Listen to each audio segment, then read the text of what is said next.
today is Professor Gary Blanchard. He received his bachelor's degree in chemistry with honors from Bates College and his PhD degree in chemistry from the University of Wisconsin-Madison in 1985.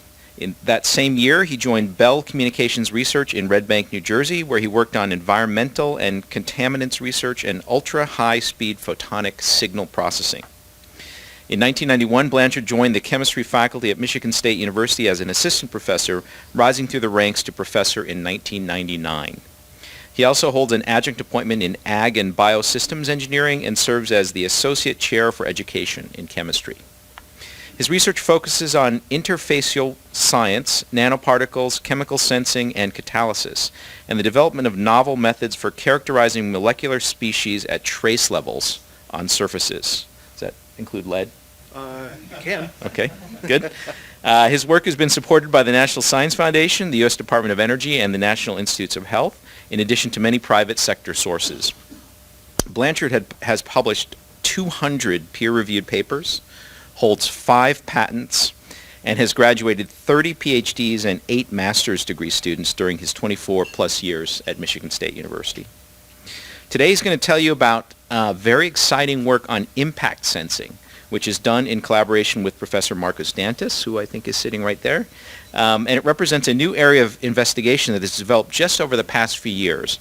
And I think one of the reasons we chose Blanchard to give this talk today is it really shows how something can move out of the lab and have potential real-world consequences for many, many people. Thank you. Well, thank you very kindly for having me here this morning and for the opportunity to speak with you. What I'd like to tell you about is work that has progressed largely over the past 8 months or so. It's been in collaboration with Professor Dantas, and without his help on this and the help of especially Dr. David Kaufman and Dr. Sally Nogel, who are in neurology and the head athletic trainer, this work would not have been able to have progressed at the rate that it did. So Professor Dantas and I are both chemists, and when you think of chemistry, you probably think of esoteric concepts. But much of what we've been able to do is to try to address a real-world problem, which chemists can do, and develop transformative technology to answer those problems. So the problem, in a word, is concussion. And what we've been working on has been physical impact sensing. If you look at the estimate, the Centers of Disease Control estimates that there's somewhere on the order of 1.6 to 3.8 million concussions annually. Now, certainly, many of those are from accidents and falls, but a significant fraction of those come from sporting events, with about half of all of those coming from sporting events coming from football. Concussions are difficult to diagnose. They're not as obvious as a break or as a cut. They oftentimes have very little physical manifestation. The symptoms are transient. And the people on the sidelines who have to diagnose whether or not a player has been concussed have an extremely limited time window in which to do it. This is part of the reason that the number range is as large as it is because of the challenge associated with detecting concussion. So if an athletic trainer or a neurologist has something on the order of 30 seconds to figure out whether a player has received a potentially concussive blow, they do it right now without a great deal of secondary support. And we recognize that there is an opportunity to develop a sensor that could be used by professionals and aid professionals in diagnosing and evaluating athletes quickly and accurately, so that if they have been injured, they won't be put back into the game where they could be injured more seriously. And who will do this? Spartans will, of course. So to give you a sense of the fact that this is a problem that is of growing appreciation nationally. It's been a problem for years, of course, but the appreciation of how serious it is has been growing nationally. This past year, the NFL and General Electric announced a $10 million head health challenge. And that was for the purpose of providing research grants to look into the area of concussion. In July of 2015, they announced 6 winners of this challenge. Of those 6 winners, 3 of them focused on the area of blood tests to determine whether a concussive event had happened. Two of them focused on imaging of athletes and their brains after a concussive event, and one of them was based on statistical modeling of concussive events. Notably absent from this was rapid on-site evaluation, where the people who have first response in these events could get some additional information that would help them make accurate diagnoses. And so for that reason, I'd like to give you a sense of what the current technology is, and then what we have been doing to try to address this area of rapid diagnosis, or rapid aid in the process. So current technology to address the issue on site has been in the form of electronics largely. Rydell has produced a helmet that contains electronic accelerometers, 6 of them you can see here. And Reebok has a skull cap with a dongle that's on the back of it. This is the electronic dongle that indicates that whether an impact has occurred or not. The technology is characterized, of course, by electronics, and that means that the electronics have to be powered and that there's a physical size associated with these devices. So consequently, the payload and the power could be restrictions or restrictions in terms of the ability to wear these devices. And you could have an enormous data stream, or you will have an enormous data stream with these kinds of devices. Imagine, for example, you have 50 players on each side of the field, all transmitting in real time. You've got an enormous amount of data coming in. Handling that data, getting it back to where it's needed in real time can be a problem. Also, because the detection is the electronics are wireless, there's an opportunity for it to be hacked. And if it can be hacked, it could potentially wind up giving you false information on an important player at the wrong moment. False positives are a non-trivial part of this as well. If a football player throws that helmet in anger or in a moment of heat, that's going to set the sensors off when in fact they had not been impacted. And that's something that one does not want to have happen. These things are breakable. We know this from hard experience testing in our own labs. We managed to break 2 of them ourselves in short order. And they're not cheap when they need to be replaced. As a consequence of these limitations, the NFL decided in 2015 that they were going to suspend the use of helmet-based sensing for that season. So this is a technology that's developing, and it's one that still, of course, has its challenges. We came at this problem as people who had not had a lot of experience in doing any sort of thing like this, but we came at it from a different perspective. We wanted to do physical impact sensing for a couple of reasons. And the idea behind this is that the player would wear a headband in which were incorporated thin sensor arrays. There'd be 3 of them, 1 on the front and 1 on each side, that are removable and easily replaceable. This is MSU intellectual property that was filed for in September of 2015. And these are the attributes of it. The first and most important attribute is that it works. And that's the important criterion. These are actual... MSU criteria. It's a practical. Practical MSU. That's right. You can see here, these are the force of the impacts that these sensors have experienced. And there's a couple of things that I'd like to point out.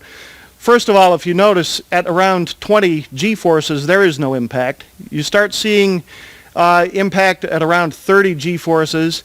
Around 100 Gs is the force at which people start to begin to think that's the threshold for really serious concussive events. And you can see the impact sensing increasing in proportion to the amount of force. And by the time you get to 112 Gs, there's no mistaking that there's been an impact and that it's been a serious impact. But the other thing that this provides that the electronic sensors don't is location of the impact. And where the person is hit can have a significant effect on the outcome of a concussion as well. So these provide both location and magnitude of the impact. There are no false positives, unless the player, of course, decides to hit themselves. And these are not hackable. Because these are physical devices and not electronic, you can't falsify them. You'd have to try very hard to break these. These are thin strips that are very tough by their very design, and they're, most importantly, inexpensive and disposable. Now, I want you to keep that in mind for a moment. So the secret sauce that makes this happen, in part, is driven by sensing microvessels. These microvessels are small, think of these as small balloons that are made of polymer, and they contain a liquid. And when enough force is applied, the skin will rupture and let the liquid out, creating an image that you can see. We've been working on this for a number of reasons, which include this sensing, but also include wear indication, and that's covered by separate MSU intellectual property. This is a work in progress. It's challenging chemistry, and will continue to go on for a while, I suspect, but important developments have been made. But back to this issue of the sensing, the impact sensing. This is a problem that affects a great number of people, and the question is, how can or who will benefit from the technology that we're developing? So this is very much a tip of the iceberg issue, and it's important to keep in mind the point that I had made earlier about these being inexpensive and disposable. You've got at the top of this, where the NFL had provided $10 million, you've got 2,000 players, and for football. At the level below that, NCAA Divisions 1 through 3, that's 100,000 players. Likewise, that's a great number of people. But if you look at the base of this pyramid at U.S. high schools, 1.3 million players in the teenage years, and below that, ages 6 through 13, 3.5 million players in the youth leagues. At the very top levels of the NFL and certainly NCAA Division I, possibly Division II, you're going to have neurologists on the sidelines, and you're going to have really top-notch athletic trainers. But as you get down into the high school and the youth leagues, there's not, in general, going to be a neurologist or likely even a physician on the sidelines. The athletic trainer issue is spotty, and you're only going to find it at the best high schools. And so largely the decision of whether a student has been or a person has been concussed will reside with the coaches or the parents who don't have experience in diagnostics. And so the ability to provide inexpensive and disposable diagnostics for whether or not a child needs to be evaluated for a concussive event is something that could benefit, all told, about 4.9 million football players a year. And that's just football. Other sports and occupations could also benefit. Things that come to mind are soccer, hockey, and possibly other occupations or sports. So there's broad utility to this technology.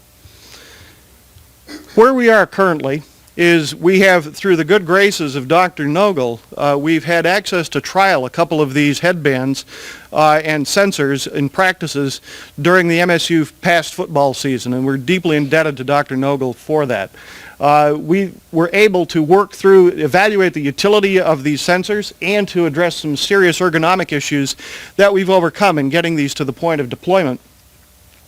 We've also been able to calibrate these devices in the laboratory. This is an example of our impact device. It's not very high tech, but it works perfectly. Another practical Spartan application. And what we've been able to do with this is, you can see the football helmet is affixed to the head, which is human weight. And in this instance, we have an accelerometer, one that doesn't break, on the head itself. And we dropped from controlled height to achieve a certain number of G-forces. Right off the bat, we learned something that surprised us greatly. Our expectation was that we would have protection for the cranium from these helmets. But this helmet in particular is a Rydell 360 made in 2012, and we discovered that the padding wasn't protecting uniformly. Perhaps we should have known this previously. But at low impacts, the padding is stiff enough so the force gets transferred to the cranium directly. So that's sort of 20 Gs. That's not a problem.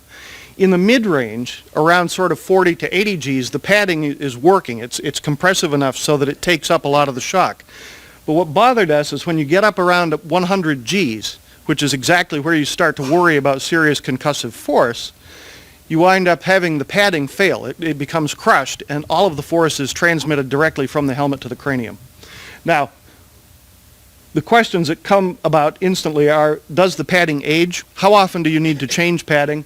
Are all helmets the same? And so these are issues that are ongoing that we're in the process of addressing. But looking at these measurements has caused us to ask even more questions.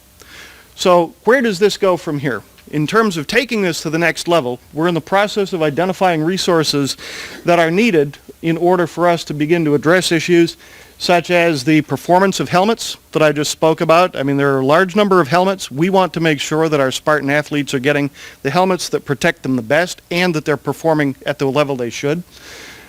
And correlating clinical outcome to practical impact sensing that occurs on the field for the players, as well as long-term player documentation so that we can create a record of these strips indicating impact forces that the players receive over an extended period of time and relating that to potential outcomes that they may have. Most importantly, with a wonderful university such as we have with so much expertise, one of our goals is to integrate this impact sensing technology with the expertise that exists at MSU in neurology, in radiology, and bioengineering, all in service of Spartan athletes, making sure that they're protected and making sure that we can give them the best that we can. We're also looking to adapt this technology to other sports and applications. And before I close, I would just like to once again reiterate our special thanks to Dr.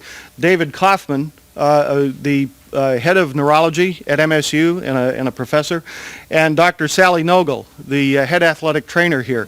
The insight that these folks have been able to provide a couple of chemists who came at this without any real perspective on impact has been absolutely tremendous. And the collaborative nature of the real truly collaborative nature of the comments they've made has helped us tremendously. So with that, I will thank you once again for having me here today, and I would be happy to answer any questions you have. Questions, comments?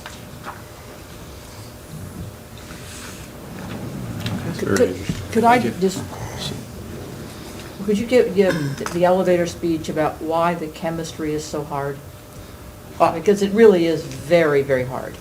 Yes. Okay, The so chemistry on these microvessels, yeah, what we're trying to do is equivalent to grow a skin like a balloon around a bubble of liquid and control how thick it is and how porous it is. And that's all of this is on the order of molecular dimensions. so these are very, very small. These microvessels are on the order of several microns in diameter. That's- Yeah, Very, very- it's well below what your eye can see. Right. Which is why this is so complex. Right. Do you have to change out each hit, or do you keep the same strip on? No, the way that this is designed is if a player receives an impact and there's question about whether they did, the strip is pulled out of the headband, examined by the neurologist. They can look at it and see, was there an impact or was there not? The headband can be reloaded with another strip almost instantly and put back on. But the strips are disposable and They're very small. they're about, Yeah. like that. To Diane's point, if you check it and it's, maybe it was in that 40G range Yeah. or 60G, Right. do you have to replace that, or you can Yes. keep continue? All right, once it breaks at all. Once I see a mark, Okay. I would want to make sure that subsequent marks weren't what I'd been looking at previously. Gotcha. And have you found that all of them break equally, depending on where they are located on the head relative to the hit? Depending upon where the hit occurs, if the force is a given amount, we'll get the same reading. And every area of the head? Right, so if I've got a strip here and I get hit on the side, it's going to give me the same reading if I get the same force as here. Gotcha. We have a student with a question. Yes. So you mentioned that most of the damage happens at 100 Gs of force, correct?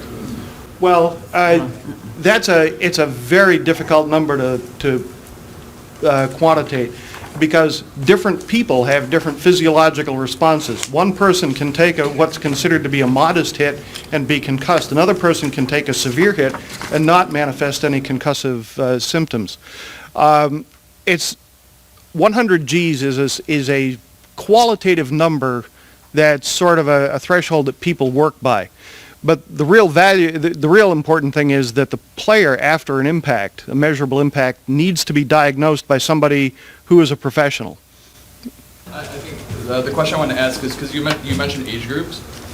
Are you building ones that are specific to certain age groups as well, or is it one across the board? I'm just curious.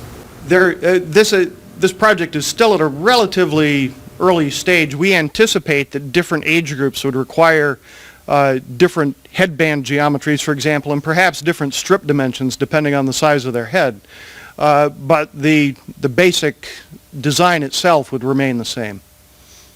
One of the things the trainers are thinking about, and we've talked about this, is so person A may exhibit some symptoms that they would see naturally. They can use this to see what happened, even though that the hit may not have been as violent as you might have imagined, but they do keep relatively good track, which is why we have a neurologist on the sideline in this team. And then they can also keep track if they have individuals who have had successive minor incidents, to be a little bit more on the lookout about what happens, because there's an individual variability. So there's a huge big data problem in this, Yep. in addition to an extraordinary chemistry problem. Yeah. And so, but the merger of these gives us an opportunity to bend the curve on athletics.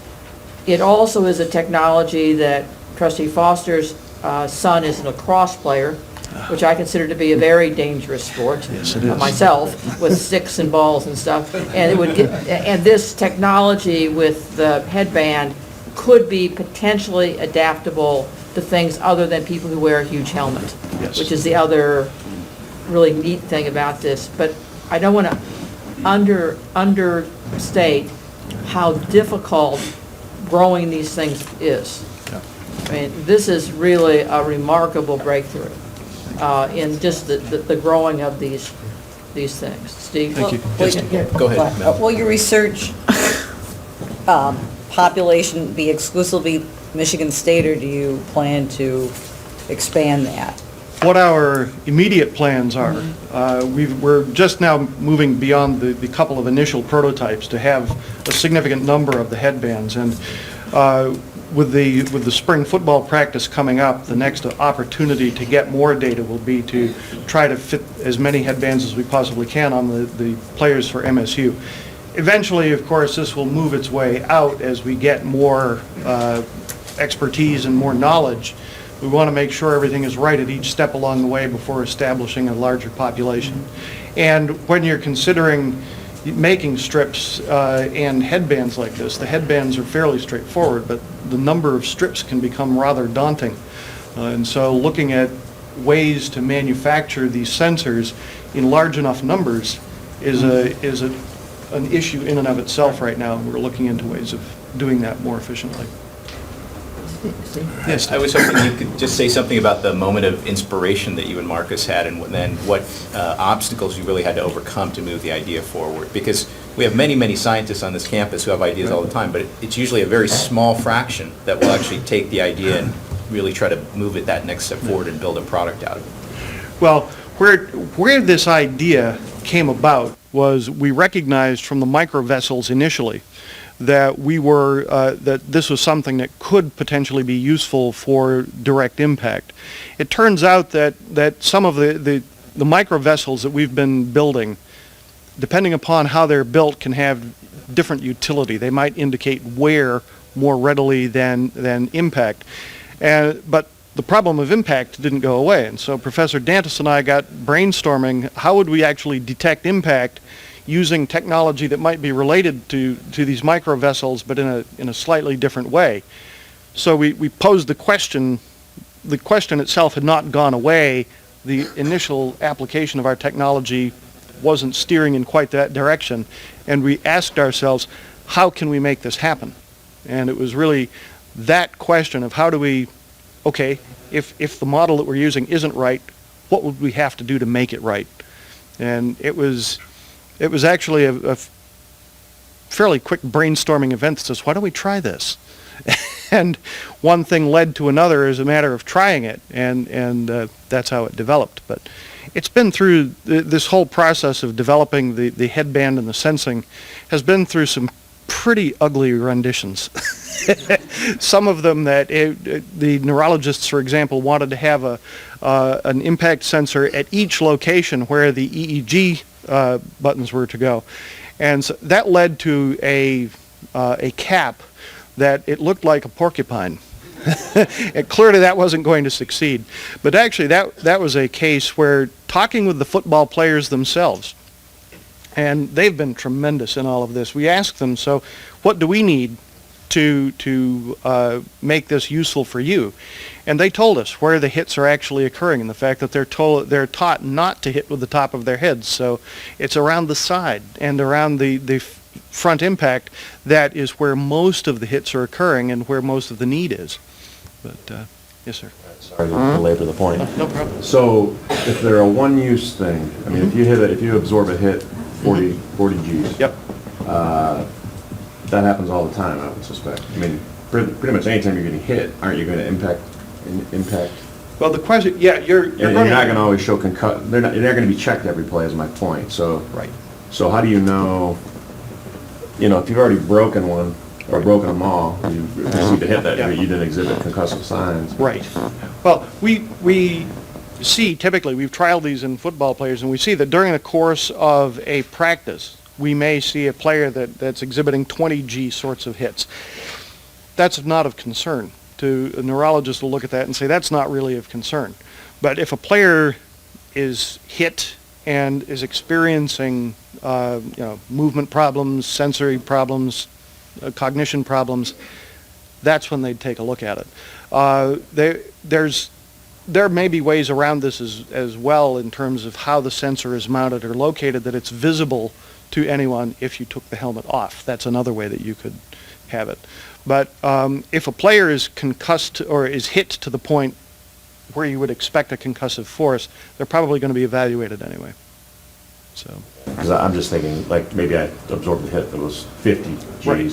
didn't exhibit anything. Right. Later on, I do get one, but they look at the strip and, it was only 50, because it Yeah. won't show the higher hit, right, once it's broken? Oh, well, it's to say it's in the same place too, but it will show the magnitude of the hit that you got, right? So if you got a 30 in one place and didn't see much, but later on you got a 50 or 100, that 50 or 100 would show up. Okay. And it's going to show the strongest hit. Okay. Well, that's kind of what you're asking, that's what I was wondering. Yes. I thought I was Yes. thinking of a kind of etch-a-sketch, the harder you shake it, the worse it's gonna get messed Right. up. No, this is a recording sensor. It's not it doesn't reset. Okay. Once it's gone off, it's there. And part of that is that's good because it allows the information to be stored, for example, in a medical record as a permanent. Again, very cutting edge. You also heard him in terms of the way in which if you go back to the Flint, about collaborative, talking with people, looking at folks. It's very similar to the underlying message in Flint. Just a very radically different area that you wouldn't expect to be thinking in this sort of cultural way of problem solving, and the capacity to work across lines and people to experiment when they really don't have to, which is because the folks are concerned about concussions is just sort of a part of the MSU story, in addition to this being really hard. Yeah. Really, really hard. So Marcus as well, thank you, and Gary, thanks very much for being part of Team MSU. Thank you.